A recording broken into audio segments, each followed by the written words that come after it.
परम पूज्य गुरुदेव, आपके चरणों में कोटि कोटि प्रणाम। गुरुदेव, दुर्गा सप्तशती में लिखा है कि जो माँ दुर्गा जी को अपना सर्वस्व अर्पण कर दे उसको तो शरणागति मिलती है। माँ ने जितनी समझ, जितनी सामर्थ्य, जितनी शक्ति दी, मैंने अपना सर्वस्व अर्पण कर दिया। महाराज जी, कुछ तो कारण है कि इतना होने पर भी पूर्ण शरणागति नहीं हो रही। कृपया मेरे मन की इस दुविधा को अभी आपने समर्पण किया, आपको याद है इसलिए आपने समर्पण नहीं किया। ये अहम स्मृति है ना, अहंकार विमूढ़ आत्मा करता हमिति मन्यते, मैंने ऐसा किया, क्या समर्पण किया? कुछ नहीं। आपको याद कहाँ है? जब आपको याद ना हो इस बात का कि मेरा कुछ है तो माँ का है, तो आपका क्या बनना है? फिर आप भी तो माँ के हैं, तो आप भी माँ स्वरूप ही हो जाएंगे। देवी प्रपन्नार्थ हरे प्रसीद प्रसीद मातर जगतोखिलस्य प्रसीद विश्वेश्वरी पाहि विश्वम तुमीश्वरी देवी चरा चरस्य। तो तुम भी तो वही हो, मात्र शक्ति तुम में भी तो विराजमान है। वो शक्ति नहीं आई, वो चैतन्यता नहीं आई, तो समर्पण नहीं हुआ ना। कि बिजली का बोर्ड सही है, प्लग भी लगा हुआ है, स्विच भी सही है, बल्ब भी सही है, और ऑन करने से जला क्यों नहीं? बोले कनेक्शन सही नहीं है। बस चावल भर कनेक्शन हटा, इसलिए ऑन ऑफ करते रहो, कोई फर्क नहीं पड़ेगा। और थोड़ा और कनेक्शन सही हो जाए, एक बार में जल जाएगा? नहीं जल जाएगा। हमारा कनेक्शन सही नहीं है, हमारा चिंतन सही नहीं है, हमारा समर्पण सही नहीं है। अभी अहम बकाया रह गया है। तन वांग मनोभीर अमलई सोहम तवै वाश्रिता। शरीर मन वाणी और अमलई निर्विकार भाव से मैं स्वयं प्रभु के चरणों में शरण, तो शरणागति पक्की। फिर निर्भय निसंकोच आनंद में आप बेपरवाह मस्त हो जाएंगे। वही, चाहे माँ कहो चाहे पिता कहो, वही हैं, वही है पिता। तुमेव माता च पिता तुमेव, तुमेव बंधुश्च सखा तुमेव, तुमेव विद्या द्रवणं तुमेव। वही हरि माँ बने हैं, वही माँ हरि बनी है, कोई अंतर नहीं। वही कृष्ण काली है, वही काली ही कृष्ण है, कोई और एक ही तत्व है, दूसरा तो है नहीं। तो जब हम उसकी शरण में हो जाएंगे तो हमारे अंदर ये सब लक्षण जागृत हो जाएंगे। अभी हमारा समर्पण, हमारा चिंतन कहीं ना कहीं विपरीत है, उसको आपको ढूंढना पड़ेगा, उसको आपको ढूंढना पड़ेगा। आप नाम जप करो, उसी नाम में आपको दिखाई देने लगेगा आपसे क्या त्रुटि हो रही। हाँ, आप नाम जप करो, जो आपको प्रिय लग रहा हो, जो आप जप रहे हो, और एकाकार जपो। जैसे मान लो माँ, हम कह रहे हैं मान लो माँ, तो हमारे सामने माँ लिखा है, और माँ माँ, उसी के बीच में आ जाएगी जो गलती आपकी है, जो आपकी त्रुटि है, वो साधक के सामने आ जाती कि बार बार जलन होगा और ये होगा, ये गलती है कैसे छूटे, बस जान लेना वो गलती आ जाएगी। पूरा का पूरा अंतःकरण की छानबीन भजन के समय होती है। जब हम एकाग्रता पूर्वक भजन करते तो हमारी सबसे ज्यादा जितनी गंदगी होती जो, वही सामने आती, वही हमारे सामने आने लगे। उसी कमियों को हम क्रमशः दूर करते हैं धीरे धीरे। एक एक बात पकड़ी, आज ये छोड़ा, फिर ये छोड़ा, फिर ये छोड़ा, और धीरे धीरे निरपेक्ष होते चले जा रहे हैं। नया संस्कार न बनने पावे, पुराने संस्कार निकल रहे हैं, और भजन हमारा एक तार चलेगा, तब ये पकड़ आएगी। ऐसे मनोरंजन वाला भजन नहीं काम करता इसमें काम करता है एक तार भजन। तन्मयता पूर्वक देख भी रहे हैं, वही सुन रहे हैं, वही हम अंदर से जप रहे हैं।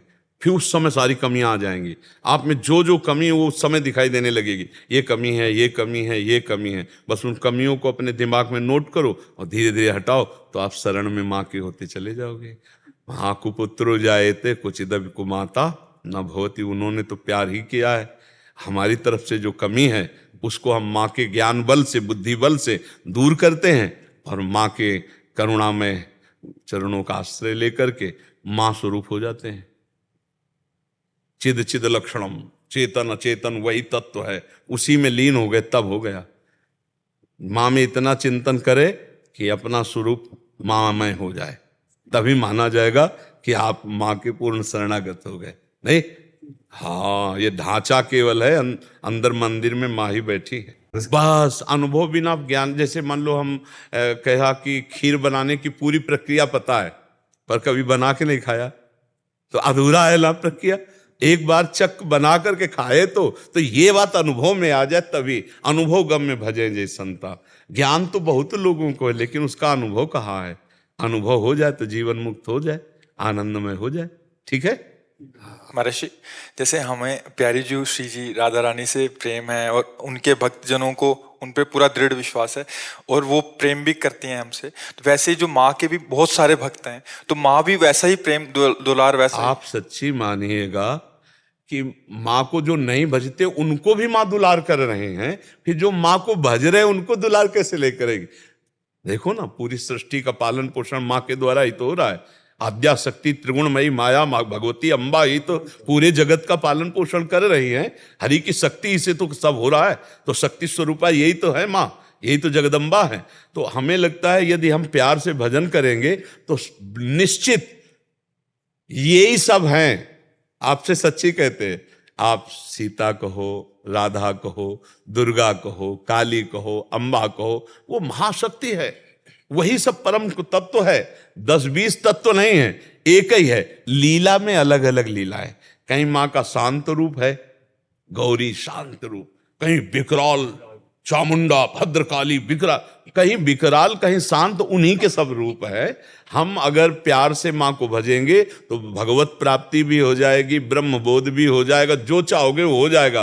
पर इतना मानना है कि माँ से बढ़कर कोई नहीं है, बस ये अंदर मान करके भजन करे तो उसको सब कुछ प्राप्त हो जाएगा। जैसे रामकृष्ण परमहंस जी को कौन सा तत्व बोध नहीं, कौन सा ज्ञान नहीं, और भद्रकाली माता के उपासक थे, सब कुछ ज्ञान प्राप्त है उनको, सारा ज्ञान उनको प्राप्त हो गया। उपासक को ये मानना होगा कि जिसकी हम उपासना करते हैं उससे बढ़कर कोई नहीं है।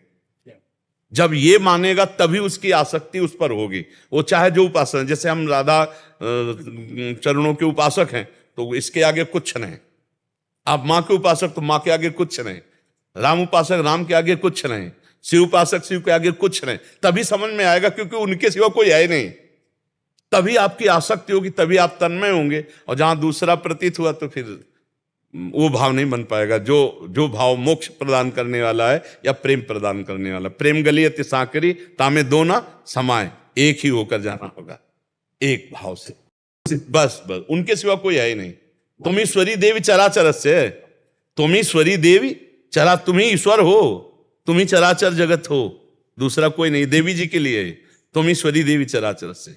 देवी प्रपन्नार्थ माने शरणागत, हरे प्रसीद, जो इनकी शरण में आ गया उसके सारे दुखों को हरण करके प्रसन्नता और सुख प्रदान किया। देवी प्रपन्नार्थ हरे प्रसीद मातर जगतो खिलस्य, हे जगत की अखिल माता आप हम पर प्रसन्न हो। हाँ, सब पर दया करो, सत्य भाव से चलो, उनका नाम जप करो, दूसरों को सुख पहुंचाओ, मां प्रसन्न हो जाएगी। हमको निरंतर उसका चिंतन करना है, ऐसा नहीं कि आलसी बनकर बैठ जाना है। अनन्य चिंतन, जिस दिन विकलता आ जाएगी उस दिन कहना नहीं पड़ेगा ये विवाद जान लो, माँ ज्ञानी नहीं, या देवी सर्वभूतेषु बुद्धि रूपेण तुम्हारे अंदर, तुम्हारी बुद्धि में ही वो बैठी हुई है। इस जबान को रगड़ो, माँ माँ दुर्गा दुर्गा दुर्गा, राधा राधा राधा राधा, रगड़ो, तभी हम कह रहे जबान को रगड़ो। अभी मलिनता नष्ट हो जाएगी, तेज प्रकट हो जाएगा। बिना भजन के कहने मात्र से बात नहीं बोलेगी, भजन करना पड़ेगा। बारी मथे घृत होए बरु सिकता ते बरु तेल, और बिनु हरि भजन न भवतरी या सिद्धांत। चाहे माँ को चाहे हरि को बातें कही है।